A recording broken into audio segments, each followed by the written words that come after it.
मध्य प्रदेश विधानसभा ने गुरुवार को श्रम विभाग के संशोधित नियमों को मंजूरी दे दी है। अब मजदूरों को हड़ताल या तालाबंदी से 1.5 महीने पहले सूचना देनी होगी। ठेकेदारी लाइसेंसी के लिए न्यूनतम मजदूर संख्या 20 से बढ़ाकर 50 कर दी गई है। वहीं कारखाना लाइसेंस के लिए श्रमिकों की संख्या भी दोगुनी कर दी गई है।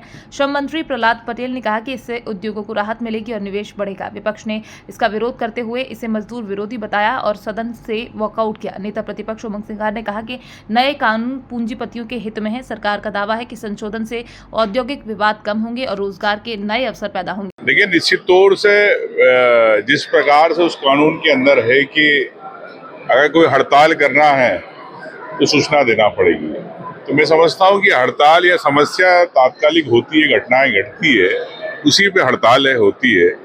कोई पूर्व नियोजित घटनाएं नहीं होती है या पूर्व नियोजित कोई बात नहीं होती है। तो सरकार ने एक तरह से जो बड़े उद्योग है या उन लोगों का ध्यान रख के पूरा बिल को किया है। प्रदेश के जो मजदूर है उनके बारे में इस बिल से नुकसान होगा और कमजोर वर्ग के मजदूरों का हित सरकार ने छीना है। संवर्धन को लेकर भी एक मामला है, आपने कहा कागज जो बुरा है, पेड़ नहीं लग रहे हैं। तो मैं तो सरकार से पूछा कि 1 लाख दूध कहाँ है आपके, जल दूध प्रदेश के अंदर पिछले 3 गर्मी से 30 मार्च से अब मुख्यमंत्री ने चालू किया, तो 1 लाख दूध कहाँ है? वो क्या कर रहे हैं? उनको कौन लोग है? क्या भूत तो नहीं है ये? किसको वेतन भत्ते जा रहे, किसको जा रहा पैसा, तो ये बताए। और मैं समझता हूँ कि ये पूरी योजना मुख्यमंत्री ने जल स्तर बढ़ाने के लिए नहीं बढ़ाई है, ये अपने भारतीय जनता पार्टी के जेब कैसे बढ़े, जेब स्तर कैसे बढ़े, उसके लिए योजना है। 19 और 20 में पारित कर दी थी और राज्यों को उसमें अपना अनुमोदन करना था। हमें उसमें विलम्ब हुआ है। पहले हमने अध्यादेश निकाला था, लेकिन अभी हम सदन के सामने लेकर आए हैं।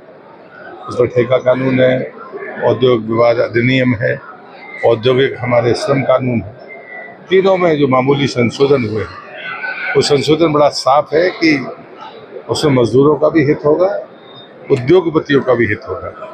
दोनों समन्वय के साथ चलेंगे और जितना भी अगर कोई आपस में कोई मांग का मामला है, तो जो पर्याप्त समय है उसमें निगोशिएशन के साथ, बातचीत के साथ हम आगे बढ़ेंगे।